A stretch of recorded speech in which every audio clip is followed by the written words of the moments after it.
بەڵام سەبارەت بە هێرشەکەی ئێران بۆ سەر ئیسرائیل کە بادرۆن و موشک لە شەوی ڕابردووەوە ئیسرائیلی کردۆتە ئامانجی کەم جارێکە لە ماوەی 46 ساڵی تەمەنیدا لە دوای هەڕەشەکانی ئێران ڕاستەوخۆ هێرشی سەرخاکی ئیسرائیل کاتەمە چ پەیامێک و کاردانەکان چی دەبن لەگەڵ میوانەکەم قسە دەکەم بەڕێز مەلا ئەحمەد پاڵانی شرۆڤەکاری سیاسی لەگەڵم دەبێت لە کەنەداوە.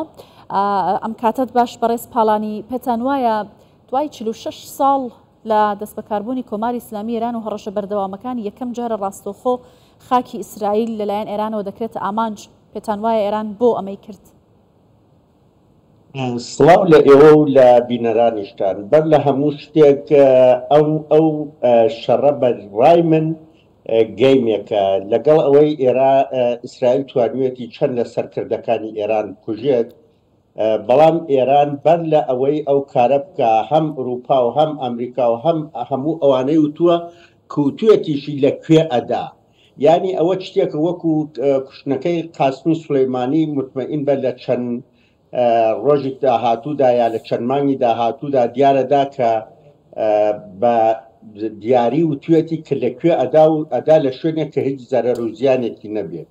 بەڵام لەو لێدانەیشدا دیارە تا ئێستا جمهوری ئیسلامی چی کارگەلێکی کردووە لەوانەیە بەزاهر دژمنی ئیسرائیل بێ، بەڵام تا ئێستا عملیاتەکانی زیاتر بە نەفعی ئیسرائیل جوڵاوەتەوە. بۆیە لە ئەو لێدانە هیچ جگە لە گەمەیەکی سیاسی هیچێکی کەن نییە. باشە، پێتان وایە ئێران ئەم پەیامەی بۆ کێ نارد لەبەرەوەی لە ماوەی ڕابردووشتا گرژی لە نێوان هێزەکانی بەرەی مقاومە و ئەمریکا و هێزەکانی هاوپەیمانە لە ناوچەکە هەبوو؟ ئایا تەنیا تۆڵەکردنەوە بوو یا پەیامێک بوو بۆ ئەمریکا و هاوپەیمانەکانی؟ دیارە ئەمریکا و هاوپەیمانەکانی بە ئەندازەیە کەوین کە جمهوری ئیسلامی ناتوانێت لە بەرابەریانەوە کە بێژە پەیامیان ئەداتێ یا تۆڵە، بەڵام چگەلێک هەیە هەم ئیسرائیل و هەم ئێران احتیاجیان بە یەک نەوع ئاژاوە هەیە کە بتوانن مخالفەکانی خۆیان یا وەزعیەتی خۆیان دروست بکەن. لەلایەکۆ ناتەنیاهوو فشارێکی داخلی زۆر لە خودی ئیسرائیلی لەسرە بۆ ئەو شەڕێک لە غەزە و دوای ئەوە لە نەزەری بینەلملەلی تۆ لە ئەنزاری عمومی جەهانەوە بڕێک مەحبوبیەتی خۆی لە دەست داوە. ئێرانیش هەر بەو شێوە هەم لە نەزەری ئەوەی کە پشتیوانی لە مقاومەت و بە قەوڵی خۆی ئەوانەیە کرد، دووهەمینیش وەک لە انتخاباتەکانە بینیمان کە کەمترین ڕێژە لە ئێرانات بەشداری تیا کردە تەزاوراتەکانی تر و ئەوانە ئەو ئاژاوە بە نەفعی بوو کە بتوانێت بە شێوەیەک مردم بترسێنێت کە ئەوە شەڕ ئەبێت و بۆ وە شێوەیەک مردم متحد بکات، هەم توانێت مخالفەکانی خۆی پێ تەزعیف بکە، هەم بیشتوانێت بۆ خۆی باشتر خۆی جێگیر بکاتەوە. یعنی لە ڕاستیان ئەمە گرژیەکانی ناوچەکە زیاتر بکات؟ ئایا ئەمە ئاگری ئەم شەڕەپە لە هاوێژێت بۆ ناوچەکە بۆ وڵاتانی دیکە؟ دیارە ئیسرائیل بۆ خۆی حەزەکە، ئێرانیش حەزەکە، بەڵام وەک ڕاستیەک ئەوە عەرز بکەم بە چەند دەلیل گرژیەکە پەرە ناسێنێت. یەکەم ئەوەی ئەمریکا ئێستا لەگەڵ یوکرینیا و رووسیا و ئەوانە کە ئەو وەزعیەتە هەیە، دووهەمینیش بەڕاستی ئێستا ینی شەڕەکە ئەگەر بێت شەڕەکە فقط ناکوێتە بینی ئێران و ئیسرائیل، بۆیە وەزعیەتی اقتصادی دنیا، وەزعیەتی ژئوپۆلیتیکی دنیا ئێستا ئەمریکا گەرەکی نییە ئەو وەزعە پەرە بسێنێت. بە نەزەری من لە 24 سعاتی داهاتووە وەزعەکەدا ئەمرکێتەوە، تەنیا قسەکردن و محکومکردنی شەورای ئەمنیەت و ئەو شتانەی لێ دەربکەیت شتەکە پەرە ناسێنێت. جمهوری ئیسلامی ئەو چەند شتەی ناردووە کە زۆربەی تا ئیساوە بزانین زەرەر و زیانێکی وای نەبووە و شتەکە تەنها بۆ ئەوەیە کە ئەم بێژێ ئەرێ من تۆڵی خۆم کردووە، ئەوانیش کە ئەو کاریان کردگە بە نەزەری من شتەکە ئەوەن لەوە زیاتر پەرە ناسێنێت. یعنی وەزعیەتی اقتصادی ئەوروپا و ئەمریکا ئەو ئیجازە نادا. بەڵێ باشە، لە کاردانەوە بەم هێرشانەی ئێران پێتان وایە ئیسرائیل و ئەمریکا هیچ وەڵامدانەوەیکیان بۆ ئێران هەبێت بەو پێیە گەر پێشووتر لە ڕێگەی بریکارەکانیەوە لە ناوچەکە هێرشی سەر ئیسرائیل دەکرا لەلایەن ئێرانەوە، ئەم جارە ئێران ڕاستەوخۆ ئەم هێرشانەی لە چەندین ناوچە بە تایبەتی پارێزگاکانی ڕۆژاوای ئێرانەوە دەست پێ کرد و خەڵکیشی هێنایە سەر شەقامەکان بۆی کە پاڵپشتی ئەم پلانە ئێران بکەن. بە نەزەری من دیارە ئەمریکا بە هیچ شێوەیەک حەز ناکات شتەکە لەوە زیاتر پەرە بسێنێ، هەوری خۆشیەدا کە بەڕاستی کنترۆلی بکە. دیارە ئیسرائیل حەزەکە بە چەند دلیل لەبەر ئەوەی ئێران بە سەرۆکی هەموو ئاژاوەکان لە مەنتەقەکە و بە گەورەترین دوژمنی خۆی دائەنێت. ئەگەرەکو بێت و بتوانێت ئێران کێشێتە ناوی شەڕەکەوە، ئەو موقع ناتانیاوە توانێت بڵێ من ڕۆژی ئەوە وتم ئەو شەڕە ئێرانە، حەماس نییە یا کەسەکانی تر نییە. ئیسرائیل بەو شتە حەزەکە، بەڵام بە نسبەتی ئوروپا و ئەمریکاوە تا ئەو شوێنە بۆیان بکرێ سەعیەکەن کە بتوانن کنترۆلی بکەن نێڵن لەوە زیاتر پەرە بسێنێت. باشە، ئەم هێرشانە هاوکاتە لەگەڵ سەردانی محەممەد شیع سوودانی سەرۆکوەزیرانی عراق بۆ ئەمریکا بڕیارە لەگەڵ ئەمریکا باسی دەرچوونی هێزەکانی هاوپەیمانان لە عراق تاوتێ بکەن. هاوکات کۆمەڵی گوشارە لەیان میلیشیا باڵادەستەکانی عراق لەسەر حکوومەتەکەی سوودانی هەیە. هیچ پەیوەندیەک لە نێوانم گوشارانە یا شەڕی هەژمونی نێوان ئێران و ئەمریکا لە عراق بۆ هێرشکردنە سەر ئیسرائیل هەیە؟ ئەوەڵەن دیارە عێراق بمانوێ نەمانوێ بووەتە بەرێ، ینی بووەتە بەشێک لە ئێران بەداخەوە. ینی ئێستا عێراق ئەتوانم بێژم لە ژێر هەژمونی ئێراندایە. بەڵام کاتێک بڵێن ئەگەر لەبەر ئەوە بووە نەخێر ئێران لە شتەکە بەر لە ئەوەی سوودانی بچوە ئەو وەزعیەت تێبچوو بوو. بەڵام لە عینی حاڵیشدا ئەوەی ئێوە بیرەکەنەوە کە ئەمریکا بەو ڕەحەتیە لە عێراق جێ دێڵێت و ئەچوا دوای ئەو هەمووینە ئەمریکا کە هاتووە ناتوانێ هەژمونی خۆی لە عێراق لابووە. ینی بە سەراحەت و عەرز بکەم لە عێراقا ئەمریکا بە شێوەیەک دروستی کردووە.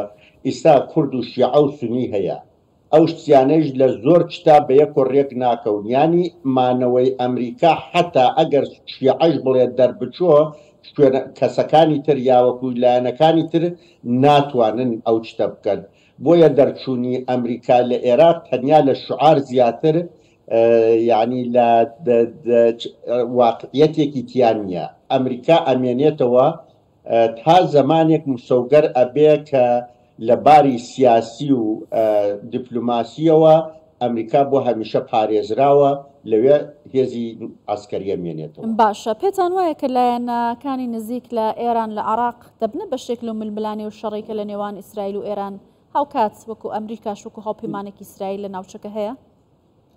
ئەو لایەنانە هەر بوونە، بەڵام ئایا وەکو بوونی ئەوانە چی ئەتوانێ بکات؟ مەسلەی ئەوەیە ئەڵێ وەک ئەوەیە بە ئەحترامەوە مێشولێت بەگایەکە خۆی هەواسێت. یعنی هێزەکانی عێراق یاوەکو ئەوانەی کە ئێمە حەسابیەکەین بە نسبەتی ئیسرائیل و یا بە نسبەتی ئەوانەوە بەڕاستی وەک نیرو بوونە. ینی بەر لە ئەوەی ئێران ئەو شەڕەبکە ئەوان لەگەڵ ئەمریکا لەگەڵ ئێرانە لەگەڵ ئیسرائیلە ئەوەی پیانکراوە کردوێتیان، بەڵام کردەوەی ئەوان هیچ تەسیرێکی نابێت. احتیاجی نییە بۆ کە بێژی ئایا بەشدار ئەبن، بەر لە ئێران ئەوان بەشدار بوون، بەر لە ئەوەی ئەم شەڕەی ئیسرائیل و ئێران بێ ئەوان بەشدار بوون. باشە، بەڕێز پالانی لە کاتی هێرشەکاندا سوپای پاسداران لە دوایین بەیاننامەی داوەتی ئەم هێرشانە دەستپێک بوو، بەڵام ئەگەر ئەمریکا و ئیسرائیل بیانەوێت جارێکی دیکە بەرژۆندیەکانی ئێران بخەنە مەترسیەوە بەردەوام دەبن. لەلایەکی دیکەوە هەڵبژاردنەکانی سەرۆکایەتی ئەمریکا نزیکە ترەمپیش وتی هەردوێنێ شەو ئەگەر من سەرۆک کۆمار بوایەتم سەرۆکی ئەمریکا ئێستام شتانە ڕووی نەدەدا. پێتان وایە ئەمە پەیوەندی و کاریگەری لەسەر هەڵبژاردنەکانی داهاتووی ئەمریکا و ئیدارەی داهاتووی ئەمریکا دەبێت؟ هەر لە ئێستاوە بوویەتی، یعنی هەر بە شەڕی فەلەستین و ئیسرائیل و غەزە و ئیسرائیل و بیگریتە نەزەر تاوەکو وەزعیەتەکەی ئێران هەتاوە زۆر شتی تر هەیە کە تەئسیری بووە لەسەری. بەداخەوە ئەبێ ئەو واقعەتەش قبول بکەین کە بایدن لە نەزەری سیاسەتی بینەلملەلیەوە بە نسبەتی شەرق الئەوسەت و یاوەکو پاوەرمیانەوە بەڕاستی برێک کەمتەرخەم بووە. کە تەرخەمیەکەشی ئەوەیە کە بەڕاستی ینی سیاسەتێکی مشەخەسی نەبووە کە بتوانێت شتەکانی کنترۆل بکە. هەر ئێستا ئەگەرەکو بڕۆینە انتخابات ئەتوانم بێژم ئەگەرچی ترامپ بەداخەوە بۆ کورد بە نسبەتی کەرکووکەوە کارێکی زۆر ناشیا و ناحەزی کرد، بەڵام بە نسبەتی شتەکانی تریۆ زۆر قاتعانەتر بوو تاوەکو بایدن. بەڵێ، ئەم گرژیانی کێستا لە نێوان ئێران و ئیسرائیل هەیە کاریگەری دەکاتە سەر داهاتووی شەڕی ئیسرائیل و حەماس لە غەزە یا هاوکات لوبنان و وڵاتانەی کە لەلایەک و پاڵپشتی ئێرانەکەن ئەوانشی کە دەچنە بەرەی ئیسرائیل و ئەمریکاوە ئایا ئەمە هاوکێشە سیاسیەکان لە ناوچەکە لە دوایم هێرشانە دەگۆڕێت یان نەتەنیا پەیامێک بوو کۆتایی پێدێت؟ نەک تەنیا دوو چت هەیە لەما ئەگەر قبول بکەین یان نەکەین ئەگەرەک و ئەمریکا کە بێدەنگ ئەبێت لەبەر وەزعیەتی اقتصادی و سیاسی خۆی چون هەمیشە کشوەرە وڵاتە سەرمایەدارەکان مەنافقی خۆیان ئەگرنە نەزەر، نەک وڵاتە سەرمایەدارەکان هەموو دنیا مەنافقی خۆی ئەگرێتە نەزەر. وەختێک شتێک بە منفعەتیان نەبێت بەڕاستی پاشەکشەکەن یا وەکو شەڕەکە ئەدامە نادەن. لەبەر ئەوەی ئیسا لە نەزەری سیاسیەوە یا لە نەزەری اقتصادیوە بە نەفعی وڵاتە سەرمایەدارەکان نییە، دوای ئەوەش نایەنەوێ هەژمونی چاینا و رووسیا زۆر بێت، بۆیە ئەوان ئەمریکا و ئەوروپا حەز ناکەن شەڕەکە لەوە زیاتر ئەدامەی بێت. بەڵام ئەگەرەک و بۆ تەبلیغاتیش بێت بەڕاستی برێک هەژمونی ئێران لە مەنتەقەکە زۆر ئەکا ئەگەرەک و بە شێوەیەک ئەمریکا یا ئەوروپا جواب نەدەن.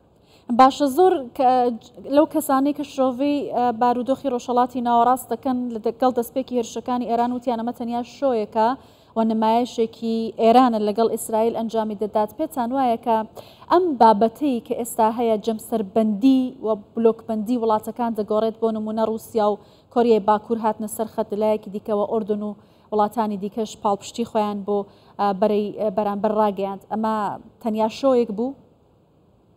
ئەمانە وەختێکانە ئەڵێن شەو ئەوانە بێ ئەملاولاشەوە دیارە ئێران بمانوێ نەمانوێ ئێستا لە مەنتەقەکە لە هەموو وڵاتەکانی تر هەژمونی زیاترە، لەبەر ئەوەی هەم لەباری نظامی و عەسکەری و سەربازی و توانوێتی خۆی بڕێک جەم و جۆرتر بکە، هەم لەباری هێزەوە هێزێ زیاتری هەیە، هەم لەباری سیاسەتی دەرەوەی شۆ توانوێتی لە هەموو وڵاتەکان بە شێوەیەک هێزێک بۆ خۆی دروست بکە. بۆ نمونە لە عێراقا زۆر هێزی شیعە هەیە ئێستا سەر بە ئێرانن، لە لوبنانە هەیە، لە یەمەنا هەیەتی، نازانم لە زۆربەی شوێنەکانە هەیەتی. بۆیە بێ ئەملاولا ئەم جەمسەرانە ینی هەر کەسێک بە نەفعی خۆی حەولەدا کچتەکە بگۆڕێت. ئەما با یەک ڕاستی قبول بکەین، هەموو ئەو دنیا چەندە حەسابی لەسەر ئەەکەین بەبێ زلهێزەکان یاوەکو بەبێ وڵاتە سەرمایەدارەکان چەندەش بەهێزبن ناتوانن بگەن بە هیچێک. تەماشاکەی ئێران لە ماوەی یەک ساڵە لە ینی $100 ئەگەرەک و 3 ملیۆنیە کردی تا 6 ملیۆنەکە حەساوی وەزعیەتی ژیانی خەڵکە کەوابوو. ئەگەرەک و تۆ مهم نییە چەندە بەهێزی، وەختێ نانی نەبوو بیخۆی هێزی نامێنێت.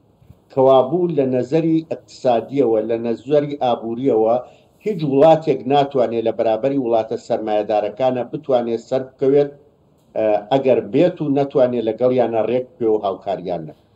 باشە، ئاماژەت بە بەرزبوونەوەی بەهای دۆلار کرد بەرامبەر بە تمەنی ئێرانی هەردوێنێشەوە لەگەڵ هاویشتنی یەکەم درۆن $100 ئەمریکی بووە 7,500,000 تمەنی ئێرانی. بەڵام ماوەی چەندین ساڵم گوشارە ئابووریانە لەسەر ئێران هەیە، تا ئێستاش تەنها لە ڕێگەی کۆمەڵێک سزای ئابووریەوە بۆ کاریگەریەکی ئەوتۆی لەسەر بەگشتی ڕژیم ئێران نەبووە. پێتان وایە لە دوای ئەم هێرشانە سزاکانی ئەمریکا بۆ یا ئەوروپا بۆ سەر ئێران بەردەوام دەبێت یا هەر بە تەنها چەند بەیاننامەیەک دەوەستێت؟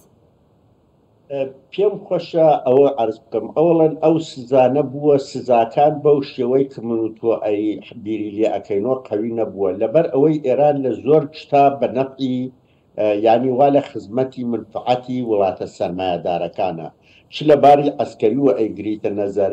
ینی تەماشاکەی ئەگەر ئێران ئێستا دەرونێک یا موشکێکی ناردووە بۆ ئیسرائیل، تەماشای ئەوەی شتێکە ینی لە چەند مانگی داهاتووە ئەبینیت تەواوی وڵاتە عەرەبیەکان هەمویان حەولەدەن کە دەروون و موشکی تر لە ئەمریکا بکڕن.